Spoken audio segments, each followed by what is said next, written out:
तत्सवितुर्वरेण्यं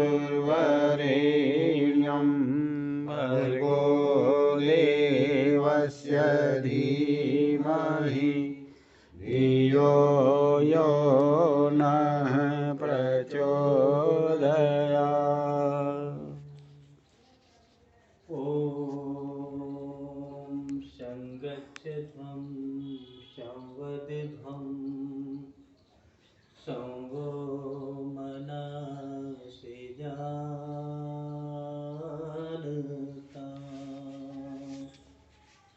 देवाभागं यथा पूर्वे संजनानायुपासते।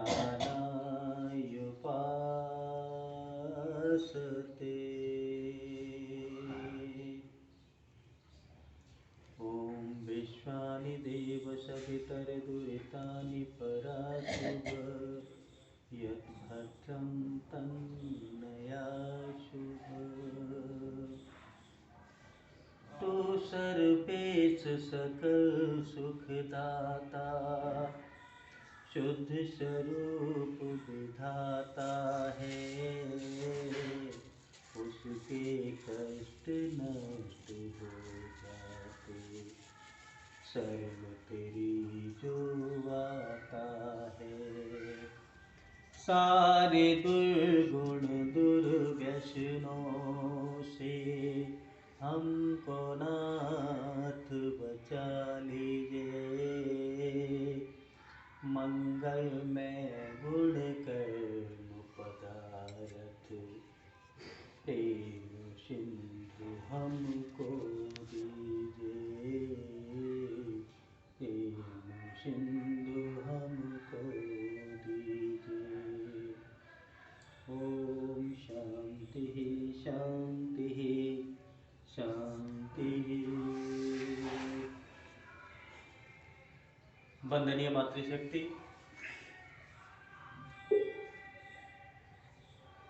आर्य समाज मानसरोवर के मंत्री जी, प्रधान भ्राता सुनील जी, दो आदेश में है मुझे, एक तो अपना परिचय देने का और दूसरा कुछ उद्बोधन देने का। विनोद आर्य नाम है मेरा, गाजियाबाद में एक छोटा सा कस्बा है लोनी, वहाँ पे निवास स्थान है। और हैं? मैं भी गाजियाबाद। संतोष जी, अच्छा, बता रहे थे ना परसों भ्राता जी। कहाँ रहते हैं आप गाजियाबाद में? जी, गाजियाबाद कहाँ रहते हैं? ये गगन एनक्लेव। गगन एनक्लेव, ये कहाँ पे हुआ? ये भाटिया मोड़ से आगे जाएंगे। अच्छा, भाटिया मोड़ से आगे। वो रेलवे लाइन आती है ना क्रॉसिंग, उससे बस पुल के नीचे। अच्छा अच्छा अच्छा, चलिए बहुत सुंदर, सौभाग्य है मेरा कि हमारा भी सौभाग्य। हाँ, नाम सुन रखा था आपका, आज दर्शन भी हुए। मुख्यतः परिचय मेरा ये है कि मेरे पिताजी ने मुस्लिम मत छोड़ के वैदिक धर्म ग्रहण किया था, पहले मुस्लिम थे। और आप देखो कि संसार में जितना भी आतंकवाद है, जितनी भी हिंसा है, मैं पूरे संसार की हिंसा की बात कर रहा हूँ, सिर्फ अपने इंडिया की बात नहीं कर रहा या जयपुर राजस्थान की बात नहीं कर रहा। संसार में जितनी भी हिंसा है, जितना भी आतंकवाद है, उसका 95% जो कारण है, कहीं ना कहीं उसके मूल में इस्लामिक आतंकवाद और इस्लामिक सोच है। 5% में सारे कारण हैं और 95% जो कारण है संसार की उथल पुथल का, हिंसा का, एक दूसरे से बेमानस्व का, उसमें 95% जो भाग है इस्लामिक सोच और उसके जिहादी पने का है। आप उनके किसी मुख्य व्यक्ति के खिलाफ, जिसको पैगंबर कहते हैं, कुछ भी कहते हैं, उनके खिलाफ अगर आप कुछ कहते हो तो आपका सर तन से जुदा करने के नारे लग जाते हैं, मर्डर तक हो जाते हैं, न जाने क्या क्या उपद्रव होते हैं। तो आप खुद सोचो कि जब पिताजी ने मुस्लिम मत छोड़ा होगा तो उनके साथ कोई साधारण व्यवहार तो हुआ नहीं होगा। बहुत लड़ाई झगड़े हुए, दादाजी ने चल संपत्ति से बेदखल कर दिया। लड़ाई झगड़े में ही चोट से उनकी नेत्र ज्योति जाती रही, दिखाई नहीं देता था उन्हें।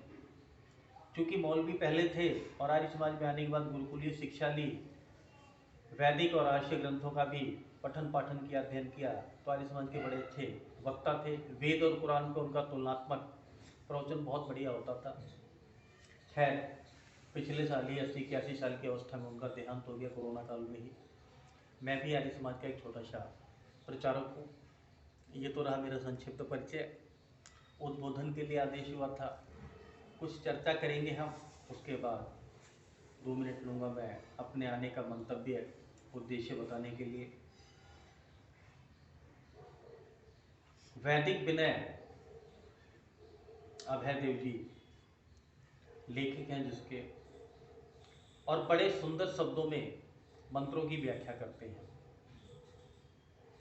मंत्र कहता है कि हम अपने सारे बंधनों से छूट जाएं। मैं यज्ञ तो करना चाहता हूं, लेकिन मेरे बंधन पाश ऐसे हैं कि जो मुझे उसमें उद्यत नहीं होने देना चाहते। और हे आदित्य या हे परमात्मा, अपने प्रार्थना के रूप में मंत्र ये विस्तारित करता है कि आप मेरे सारे बंधनों को खोल दो। बंधन की बात से ही बंधन खोलने जैसा, बंधन से छूटने जैसा क्या है? पहली बात तो ये है कि हम ये तो देखें कि बंधन कौन सा है। एक तो वो बंधन होता है कि हमने रस्सी लिया, बांध दिया, बंधन ये भी है। एक बंधन मानसिक बंधन होता है कि हमारे दिमाग में कुछ धारणाएं ऐसी चलती रहती हैं कि हम उसके ही लपेटे में इतने घिर जाते हैं कि उस बंधन से बाहर नहीं निकल पाते। एक हमारा चारित्रिक बंधन होता है। बहुत सारे बंधन हैं।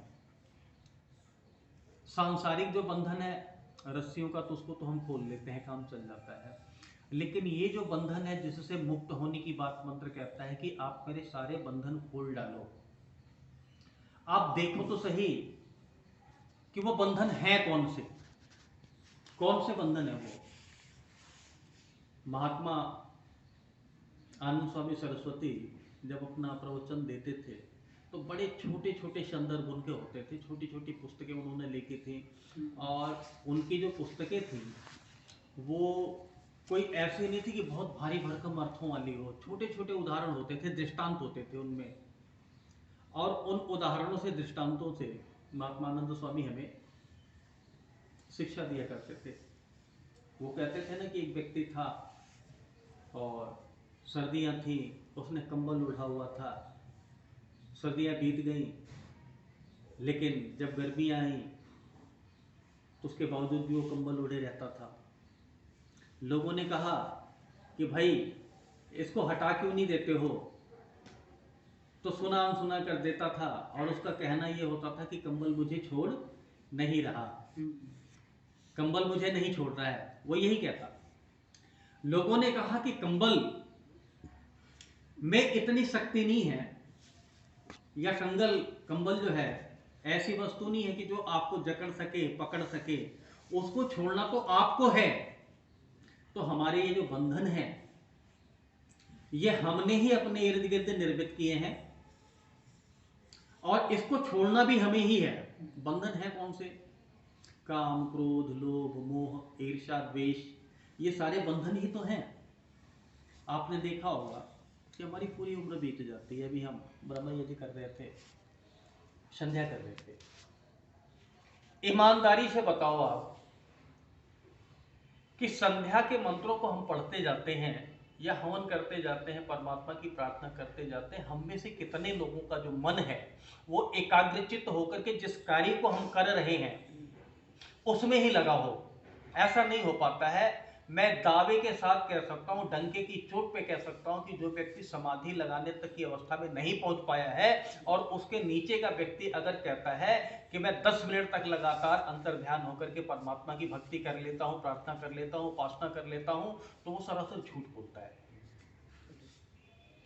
इसमें बुरा मानने वाली बात नहीं है। जिस व्यक्ति ने समाधि विद्या प्राप्त कर ली है उसको छोड़ करके हमारे आप जैसे जितने भी हम लोग हैं 10 मिनट बहुत समय हो जाता है, मन को हम 10 मिनट एकाग्र चित्त नहीं रख पाते हैं। तो ये भी तो एक बंधन ही है। मुश्किल से मुश्किल, जाते से जाते 25 सेकंड, 30 सेकंड, 1 मिनट, 2 मिनट, अगर 2 मिनट भी हमने अपना ध्यान केंद्रित करके परमात्मा में अपने आप का कार्य जोड़ लिया, तो आप समझो कि हमने एक तरह से ध्यान की जो विधि है उसका पहला चरण हमने प्राप्त कर लिया है। और जब तक हम मन को एकाग्रचित्त नहीं करते हैं, अपनी सोचों को एकाग्रचित्त नहीं करते हैं, तब तक ये बंधन ऐसे के ऐसे ही बंधे रहेंगे, ये खुलने वाले नहीं है। वो मंत्र कहता ना, उर्वारुकमिव बंधना मृत्युर्मुक्षीयमामृता, कि जब खरबूजा पक जाता है तो जो खरबूजे की बेल होती है उसके बंधन से वो स्वतः ही मुक्त हो जाता है, उर्वारुकमिव बंधना। उसी तरीके से अगर हम सांसारिक बंधन है, अगर तप करके इनसे बिल्कुल ही निवृत्त हो जाते हैं, तो ऐसा कोई कारण नहीं है कि हमें यह महसूस ना हो कि हम बंधन मुक्त हो गए हैं। 10-15 मिनट का जो समय होता है मुझे ऐसा नहीं लग पाता है। और एक और भी बात है कि हमारा जो ये जो दैनिक जो होता है, इसमें इससे ज़्यादा समय अलाउ भी नहीं करता। कोई साप्ताहिक सत्संग हो, बड़ा कार्यक्रम हो, एक अलग बात है कि आप वक्ता हो, बोलते रहो, लेकिन अपने दैनिक यज्ञ की कुछ मर्यादाएं होती हैं, समय की सीमाएं होती हैं। तो परमात्मा करे कि हम में इतनी क्षमता हो, हम में इतना धैर्य हो, साहस हो, हमारा ऐसा आचरण हो कि हम अपने कर्मों के द्वारा अपने बंधन से मुक्त हो सकें। परसों जब भ्राता जी से बात हो रही थी, सुनील जी से, अरोड़ा जी से, तो आप बता रहे थे कि भजन वगैरह लिखते हैं संतोष बहन जी, भजन वगैरह में विशेष रुचि है उनकी। तो खैर इनके जैसा मैं सिद्धहस्त तो नहीं हूँ, लेकिन अपने भजनों को मैं भी लिखता हूँ। और जो भी मैं भजन बोलता हूँ, बेसिकली मैं प्रचारक हूँ, उपदेशक हूँ, भजनीक नहीं हूँ। मैं भजनीक उसको कहते हैं जिसको वाद्य वगैरह भी आता हो, लेकिन भजनों को लिखने का शौक है। आइए ईश्वर स्तुति का एक छोटा सा भजन मेरा लिखा हुआ बोलेंगे सभी मिलके मेरे साथ। तत्पश्चात अपनाने का उद्देश्य भी मैं आप लोगों से साझा करूंगा। पहले भजन मिलके सभी बोलेंगे मेरे साथ। हे प्रभु हमको नेक बना दो, हे प्रभु हमको नेक बना दो, ईश्वर हमको नेक बना दो, ईश्वर हमको नेक बना दो, जीवन शुभ कर्मों से सजा दो, जीवन शुभ कर्मों से सजा दो, हे प्रभु हमको नेक बना दो, ईश्वर हमको नेक बना दो।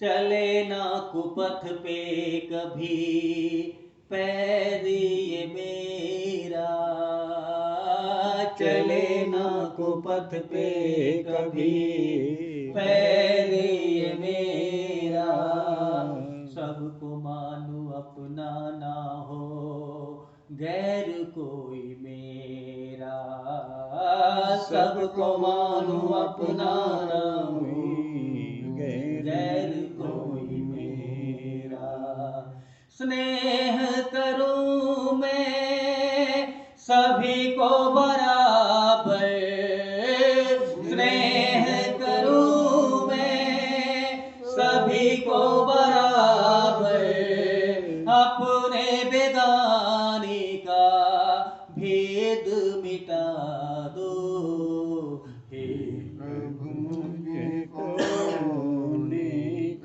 बना दो, जीवन शुभ कर्मों से सजा दो, हे प्रभु हमको नेक बना दो, जाने अनजाने में जो पाप हमसे होता है, जाने अनजाने में जो पाप हमसे होता है, कर्मों से हमारे कोई जीव दुखी रोता है, कर्मों से हमारे कोई जीव दुखी रोता है। श्रेष्ठ कर्म हो, सत्य वचन हो, श्रेष्ठ कर्म हो, सत्य वचन हो, कथनी करनी का भेद मिटा दो, हे प्रभु हमको नेक बना दो, ईश्वर हमको नेक बना दो, जीवन शुभ कर्मों से सजा दो, हे प्रभु हमको नेक बना दो।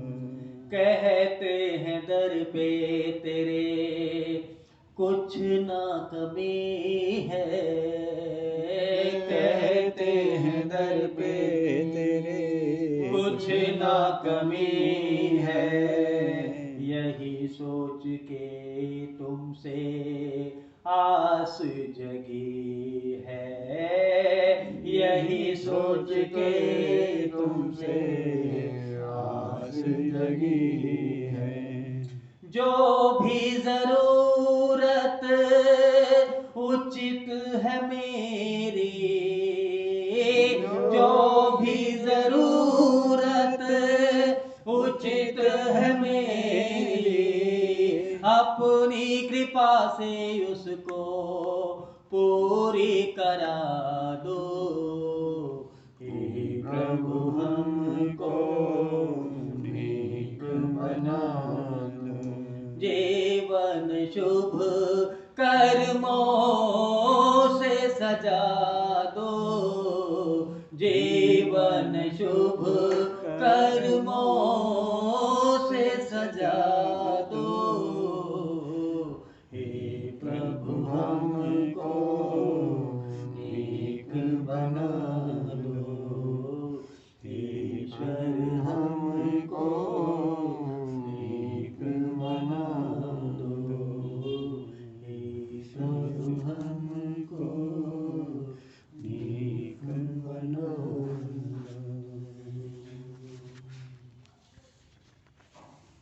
परमात्मा करे कि हमारे कर्म ऐसे हों, हम नेक बने, जीवन तभी सफल हो सकता है। सबसे पहले तो भ्राता सुनील जी का बहुत बहुत आभार व्यक्त करूंगा कि परसों वार्ता हुई और इन्होंने, इनके द्वारा पता चला कि यहाँ सुबह सुबह दैनिक यज्ञ होता है यहाँ पे। कल का आपका कोई कार्यक्रम भी था, लेकिन राजा पार्क आर्य समाज में मैं आ गया था परसों, और वहाँ पे भी कार्यक्रम था महिलाओं का, तो इस कारण मैं आपके मध्य में नहीं आ सका, क्षमा चाहूँगा उसके लिए। आप लोगों के मध्य में हूँ। परिचय मैंने अपना बताया ही है कि पिताजी कैसे कैसे आर्य समाज में आए थे, आर्य समाज के उपदेशक और प्रचारक रहे हैं, अब तो हमारे बीच में नहीं है। नेत्रहीन होने के नाते जहाँ कहीं पे भी जाना होता था कार्यक्रमों में, तो उनकी उंगली पकड़ के मैं ही लेके जाता था, क्योंकि स्वयं जाने आने में तो सक्षम थे नहीं। तो जब मैं 12-13 साल का था, तब से यहाँ की जो आर्य समाज है, राजा पार्क की, आदर्श नगर की, किशन पोल के लोगों से परिचय है। बालकपने में मैं जब साथ आता था पिताजी के, तो वो परिचय अब तक बना हुआ है। पिताजी के साथ आने जाने की वजह से ग्रेजुएशन भी मेरा कंप्लीट नहीं हो पाया, लेकिन फिर भी जैसा भी है संस्कार में आर्य समाज और पिताजी की शिक्षाएं मिली थी। मैं भी एक छोटा सा प्रचारक हूँ, स्वतंत्र रूप से प्रचार प्रसार का कार्य करता हूँ। 2 बेटियां हैं मेरी, 2 बेटे हैं। हमारी बहन जी को पता है कि लोनी का जो क्षेत्र है वो 80% मुस्लिम आबादी वाला क्षेत्र है। कहते थे ना, एक तो आसमान से गिरे दूसरे खजूर पे अटके। वहाँ पे अगर हम गलती से ये भी कह देते हैं आसपास कि मतलब हम कन्वर्ट हो गए हैं, पहले मुस्लिम थे, तो वहाँ पे इतनी मुस्लिम आबादी है कि वहाँ पे जीना ही हमारा दुभर हो जाता है। लेकिन चलिए, रह तो वही रहे हैं। आर्य समाज का आप सबका बहुत जीवन में साथ रहता है। एक अगर वो परिवार छोटा मुस्लिम परिवार, तो आर्य समाज के रूप में इतना बड़ा परिवार मिला है। जैसा कि मैं बता रहा था कि आर्य समाज का प्रचारक होने के नाते जो आय का साधन है वो आर्य समाज का प्रचार प्रसार और मिलने वाली दक्षिणा ही है। और कोरोना के बाद आपने देखा होगा कि पिछले तकरीबन 1.5-2 साल तक बड़े भव्य उत्सव आयोजन तो दूर की बात है, जो रविवार के अपने हवन और सत्संग होते थे वो भी बंद हो गए थे। तो हम जैसे जो प्रचारक थे वो बेचारे खाली ही थे। 1.5-2 साल का समय जैसे तैसे निकला। अब तो स्थितियाँ धीरे धीरे सामान्य हो रही, कार्यक्रम मिलेंगे अब। लेकिन इस बीच में बच्चों की पढ़ाई चलती रही है और स्कूल का बहुत सारा जो है बैलेंस मेरी तरफ हो गया। तो मैंने जानकी प्रसाद जी से, जो हमारे पुरोहित जी हैं राजा पार्क के, इनसे चर्चा की थी, जो लोगों से और की थी, तो आश्वासन मिला था कि विनोद जी जब आप इधर आओ तो आपका कुछ हम सहयोग करते हैं, कुछ अपने यहाँ कार्यक्रम वगैरह में आपके उद्बोधन रखेंगे, तो कुछ सहयोग तो वहाँ से राजा पार्क आर्य समाज से प्राप्त होगा। भ्राता सुनील जी का नंबर भी जब मैं पिछली बार आया था 3-4 साल पहले, तो जानकी प्रसाद जी से ही मिला था। परसों मैंने किया था जब मैं किशनपुर आर्य समाज में था। और आने का उद्देश्य यही है कि जो स्कूल की बकाया रकम है मेरी तरफ, वो तकरीबन 20-1 हज़ार रुपये हो जाती है। और किसी भी एक समाज से मैं कहूँ कि आप इतने पैसे कर दो, वो अनुचित होता है। तो आपके मध्य में हूँ, आपका ही ये परिवार है, और आप ये बिल्कुल ना सोचें कि आपके व्यक्तिगत रूप से 100, 200, 1000, 500 देने से क्या होता है। आप सबका जो छोटा छोटा सहयोग होता है वो बड़े काम आता है हमारे। तो चाहे आपका व्यक्तिगत सहयोग हो, चाहे आपकी आर्य समाज के कोष का हो, वो जरूर होना चाहिए। और निवेदन एक और भी है कि जो मेरी योग्यता है वो सब आपके समक्ष है। मैं चाहूँगा कि भविष्य में आपका कभी कोई कार्यक्रम होता है, कोई उत्सव होता है, तो उसमें भी मुझे अपनी सेवाओं के लिए जरूर याद करें। आप सभी का पुनः बहुत बहुत धन्यवाद। लेट हो गए, जा रही है।